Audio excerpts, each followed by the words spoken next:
Joe Rogan did a show with Mike Tyson, and the topic of Kamaru Usman taking on Canelo Alvarez came up. Joe said, I would love it for Kamaru. And Joe was very sweet. He said, look, he could go make a ton of money, for one. And two, he would get a lot better. He would really sharpen up a skill set if he was fully focused on boxing. So when he comes back to MMA, that's going to tradition. Now, where are we getting that from? Like, what historical evidence do we have of either of those claims? Because I continue to hear it. I continue to hear that if an MMA fighter can go against a boxer, they can make a ton of money.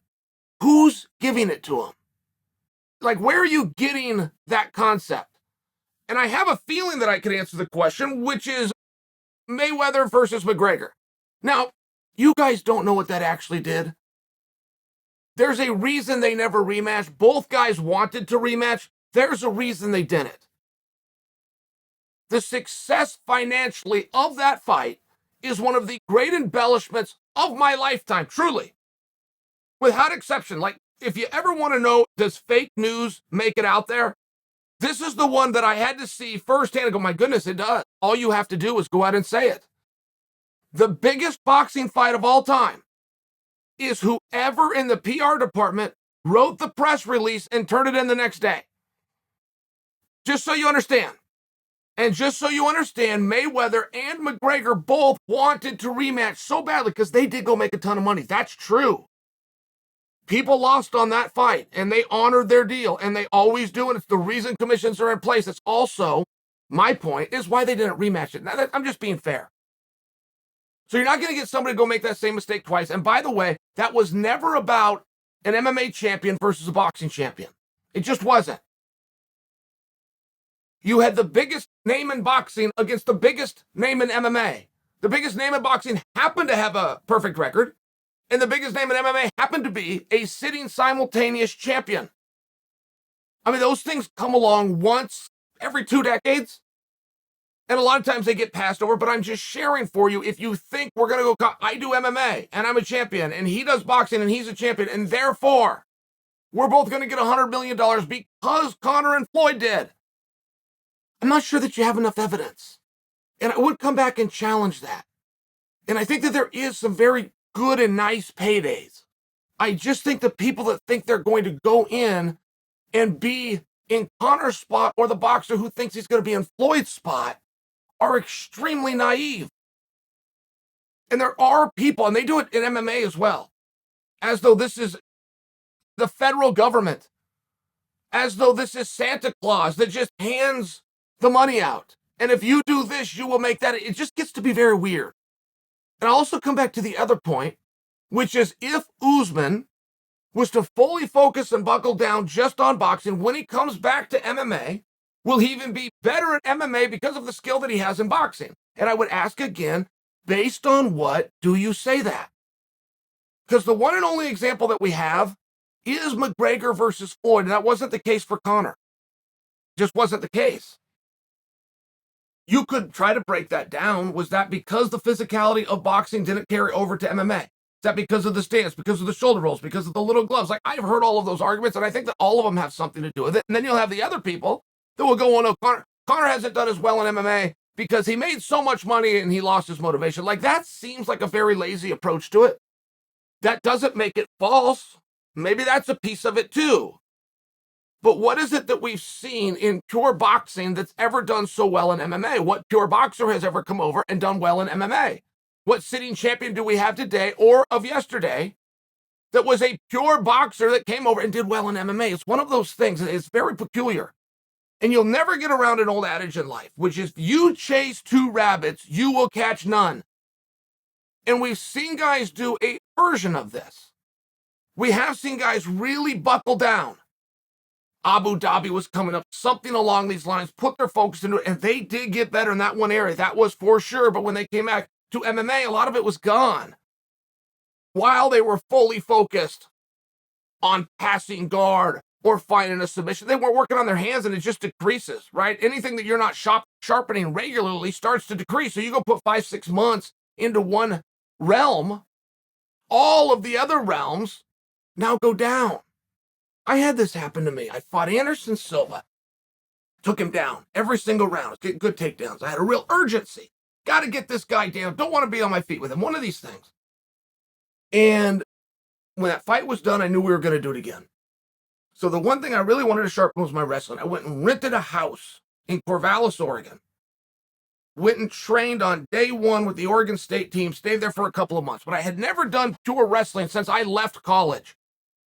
So I have not shaken a guy's hand, bent my knees, and pushed and pulled in 9 years. It was very difficult. Oh my goodness, I was so sore. I worked so hard, and I was so confident. When I got done with that short 2 months, that I'm going to roll back into Team Quest, and I am going to take everybody down. I am going to maul them. I have sharpened this weapon. Guys, it was the opposite. All of my range was, as soon as I did this for 2 months, and I'm talking about a posture that was bent over, as soon as I come back to an MMA posture of upright, I'm already lost. Where I'm used to reaching out and doing what's called a collar tie or getting wrist control or elbow control for wrestling. My range is now punch. I can't land a punch on anybody. I'm just off by a quarter inch. My conditioning. Oh, I work so hard in Corvallis. I'm keeping up with these college guys. We're doing stairs in the morning. We're doing weight circuits that were just extremely difficult. And then we come in the afternoon. We go in 2 hours and 45 minutes sometimes with sprints it was so difficult, but it was a very different level of conditioning. For me, it didn't cross over. And I only did that for 2 months. Now, I still believed in wrestling. And I did learn in Corvallis very much that tool of mine has gotten dull. So I started swinging into Clackamas Community College 3 days a week after fight practice. I added the wrestling, but I could not take away from the actual sport of MMA. I had to do that and then add the wrestling.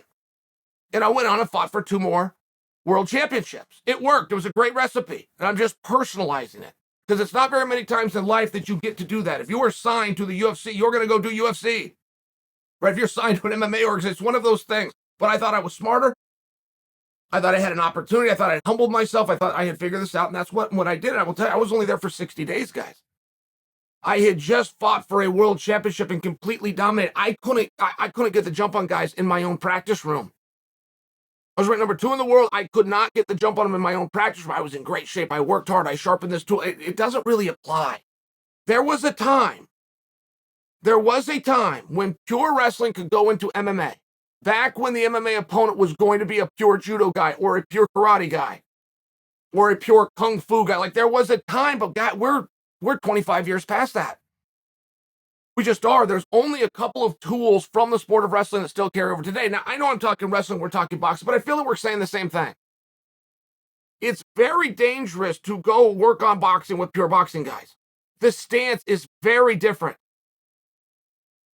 The emphasis on keeping your hands up and your chin down is very different when you've got a 16-ounce pillow on your hand and you can do it with one hand while this one's down here looking cool, trying to distract them. The way that you turn your stance because you're not worried about checking knees. The way that you will turn your stance and you will look at your angle because you're not worried about changing elevation and trying to penetrate to a guy or having him change elevation and penetrate to you. I mean, I got to go back to the question. If we're so sure this is going to be helpful for Kamaru Usman in this case, we could be talking about anybody, but in this case, Kamaru Usman, if we're so sure, where's the example? Because it's only been done one time meaningfully. It was Conor versus Floyd. And yes, some guys lost some major money on that. That's true. Those 2 guys made a ton of money. That is true. But it's also true what I'm telling you. They didn't rematch for a reason. Somebody made a bad bet. It's the truth. So if you're looking over there as an idea for what you're going to do financially, I would caution you. The other side of the coin, if you can drum up enough interest and you get in on the boxing model, which always has something to do with the back end, yeah, there could still be a very meaningful check there. Just set your expectations. And the final thing that I would say, what is it, pure boxing, that's carried over, and for who did it carry over for in the sport of MMA? I just think that's a tough sell. I also know if I was in Kamaru's spot, I would go do it, regardless of everything that I just said. If that was a once-in-a-lifetime opportunity, if you have the chance to go test something, and by the way, against the best in the world, and you think you can compete with him, and you're a true competitor, and Usman is, I would not begrudge any of that. I would understand it fully. I'm just speaking to the comment that that's going to be helpful to come back over here. It's only been done one time. It was done by Conor. What about Conor going into boxing and returning to MMA did you see that you thought was a positive?